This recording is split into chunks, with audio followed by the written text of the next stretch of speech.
अंजलि, अंजलि, क्या हुआ जी? ये देखो अंजलि, काम वाली ने क्या हाल करके रखा है कमरे का। मेरी जरूरतों का सारा सामान इधर से उधर बिखरा है। इतने साल हो गए हमारी शादी को, लेकिन तुम्हें अभी भी नहीं आया कि काम वाली से कैसे काम करवाते हैं, जाहिल कहीं की। कितनी छोटी सी तो बात है, इसके लिए आप मुझे कितना बुरा भला सुना रहे हो? अंधी हो क्या? तुम्हें कुछ दिखाई नहीं दे रहा है? कमरे का हाल क्या हो गया है? घर में काम वाली लगी है, फिर भी तुम सामने से काम वाली से काम नहीं करवा सकती। कितनी कामचोर हो तुम। बस भी करो, आपके मुंह में जो आ रहा है आप वो बोले जा रहे हो। कहा ना मैंने, आगे से ध्यान रखूंगी। देख लिया मैंने, कितनी गवार हो तुम। तुम्हें कुछ नहीं आता, कम से कम काम वाली से तो सामने से काम करवाना सीख जाओ। बस कीजिए, एक छोटी सी बात के लिए कितना बतंगड़ बना रहे हो आप। तुम्हारे लिए ये छोटी सी बात होगी, लेकिन मुझे इस तरह से गंदगी बिल्कुल पसंद नहीं है। और एक बात याद रखना अंजलि, मुझे बिल्कुल पसंद नहीं है कि मेरी कोई भी जरूरत की चीज इधर से उधर अस्त व्यस्त बिखरी रहे। अरे पसंद नहीं है तो अपनी जरूरतों के सामान को खुद संभाल के क्यों नहीं रखते?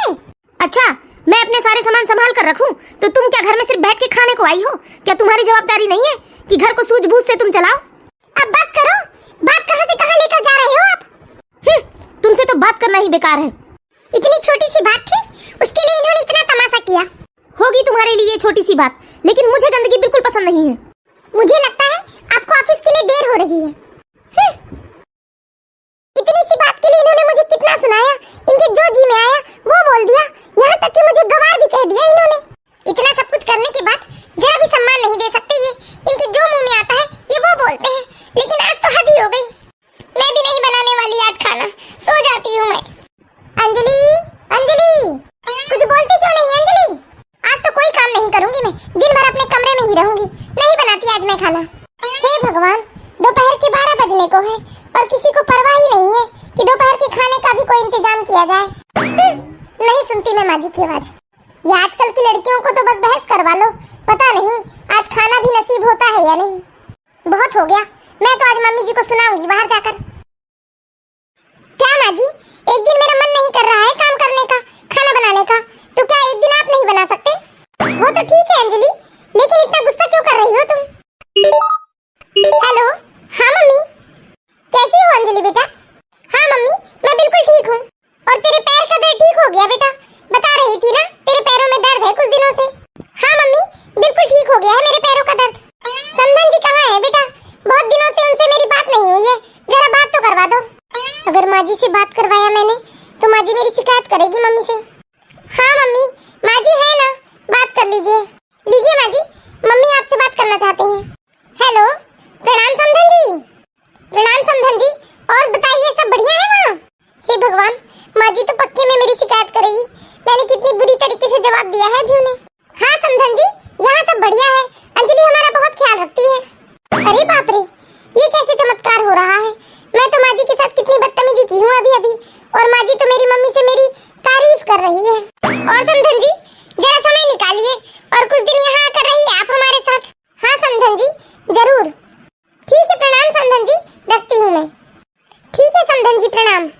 मुझे माफ कर दीजिए माँ जी, आज इनके साथ मेरी बहस हो गई थी, इसी वजह से मैं बहुत दुखी थी और उनका सारा गुस्सा मैंने आप पर निकाल दिया। मुझे लगा माँ जी मैं आपको फोन दूंगी तो आप मेरी मम्मी से मेरी बहुत सारी शिकायत करोगे, मुझे बुरा भला कहोगे, लेकिन माँ जी मैं इस बात से बहुत आश्चर्यचकित हूँ कि आपने मेरी माँ से कुछ कहा क्यों नहीं। आपने मेरी जरा भी शिकायत नहीं की मम्मी से, और आपने उल्टा कह दिया कि मैं आप लोगों की बहुत देखभाल करती हूँ। देखो बहू, मेरा बेटा उस वक्त बहुत तनाव में था, इसलिए वो तुमसे उलझ पड़ा, और तुम मेरे बेटे से दुखी होकर मुझसे उलझ पड़ी। इसमें तुम्हारी मम्मी की क्या गलती है? ये जो भी बात थी बहू, वो हमारे घर की थी, भला इसका गुस्सा मैं तुम्हारी मम्मी के ऊपर कैसे निकाल सकती थी? और एक बात बहू, चाहे हम घर में लड़े झगड़े, लेकिन घर की बात कभी भी घर से बाहर नहीं जानी चाहिए। और वैसे भी अंजलि, ये कोई बड़ी बात नहीं थी बेटा, देख लेना मेरा बेटा शाम तक एकदम नॉर्मल हो जाएगा और उसे भी समझ में आ जाएगा कि उसने गुस्से में तुम्हें कुछ ज्यादा कह दिया, और वो तुमसे माफी भी मांग लेगा। देखो अंजलि, ये छोटी सी बात को मैं बढ़ा चढ़ा के यदि तुम्हारे माता पिता से तुम्हारी शिकायत लगाती तो वो बेचारे कितने परेशान हो जाते, और तो और वो तो बेचारे ढंग से खाना पीना भी नहीं खा पाते। और वैसे भी बहू, घर की बात हमेशा घर में ही रहनी चाहिए। आप कितनी समझदार है माँ जी। हाँ अंजलि, मैं एक सास होने के साथ साथ एक बेटी की भी माँ हूँ। और अंजलि, मैं एक बेटी के माता पिता की मनोदशा को अच्छे से समझती हूँ। अगर बेटी के ससुराल से फोन आता है तो मन घबरा जाता है, कहीं उनकी बेटी की कोई शिकायत तो नहीं बता रहे हैं उनके ससुराल वाले। लेकिन माँ जी, आप इतने उदास स्वर में क्यों बोल रहे हो? अब तुमसे क्या छुपाना अंजलि, अब तुम भी इस घर की सदस्य हो। कोई बात तुमसे छुपनी भी नहीं चाहिए। हाँ माँ जी, आप मुझे बताइए क्या बात है और मेरा भरोसा कीजिए, मैं आपका भरोसा कभी नहीं तोड़ूंगी। हाँ अंजलि, मैंने तुमसे हमेशा छुपाया है बेटा, लेकिन सच्चाई ये है, तुम्हारी नंद है ना रागनी, जब भी उसके ससुराल से फोन आता है बेटा, वो फोन कभी हालचाल पूछने के लिए नहीं होता। रागनी के ससुराल वाले अंजलि हमेशा रागनी की शिकायत करने के लिए ही फोन करते हैं। कभी दामाद जी का फोन आता है तो कभी उसकी सासू माँ का फोन आता है, और तो और शादीशुदा उसकी नंद का भी फोन आता है उसके ससुराल से कि हमने अपनी बेटी को कुछ सिखा कर नहीं भेजा है। क्या दीदी के ससुराल वाले ऐसा करते हैं माँ जी? हाँ अंजलि, पता है ना तुम्हें, कल दामाद जी का फोन आया था और मैंने तुमसे कह दिया कि दामाद जी तो सिर्फ हालचाल जानने को फोन करे हैं, लेकिन दामाद जी तो इस शिकायत के लिए फोन करे थे कि मैंने अपनी बेटी को कुछ सिखा कर नहीं भेजा है, मेरी बेटी तैयार होने में ज्यादा समय लेती है। हाँ अंजलि, और पिछले हफ्ते तो समधन जी का फोन आया था, वो मुझसे इस रागनी की शिकायत कर रही थी, कह रही थी कि आपकी बेटी को तमीज नहीं है, मेरे बेटे को सबके सामने जो मन में आता है वो बोल देती है, नहीं तो अपनी बेटी को अपने घर लेकर जाओ और जरा इसे तमीज सिखा देना, तभी वापस लाना, ऐसा बोल रही थी समधन जी। और पिछले महीने उसके नंद का फोन आया था मुझे, उसकी नंद मुझसे बोल रही थी कि आपकी बेटी को तौर तरीके नहीं पता कि ससुराल में कैसे रहा जाता है। इतना तंज कसते हुए बहुत क्रोध भरे स्वर में कह रही थी उसकी नंद मुझे। लेकिन ये क्या बात हुई माँ जी, अब तुम हर बात पे उन्हें सुनाओगे तो एक ना एक बार तो पलटकर वो भी जवाब देगी ना।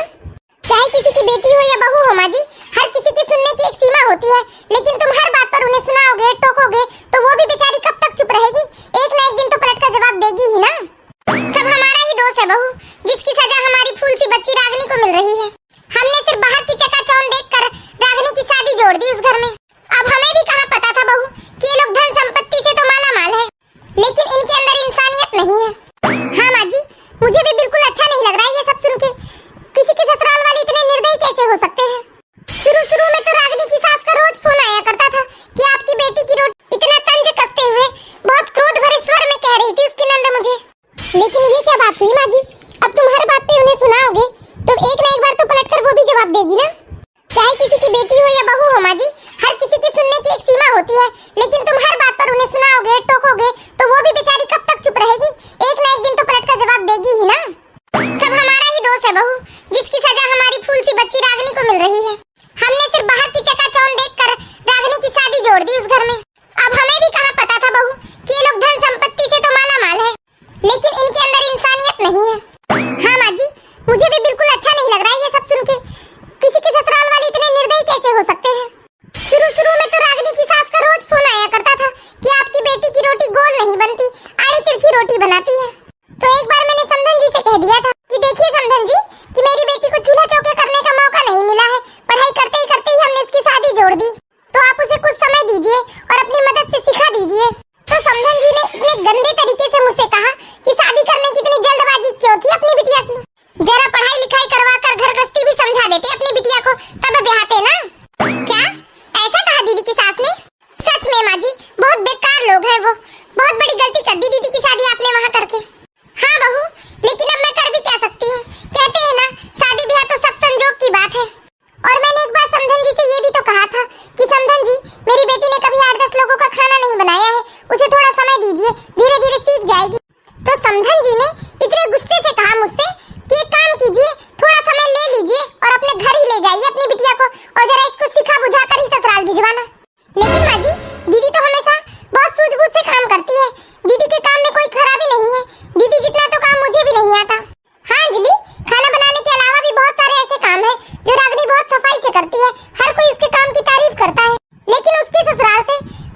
जो मुझ पर बीत रही है वो मैं किसी और माँ बाप पर बीतते हुए बिल्कुल नहीं देख सकती अंजलि।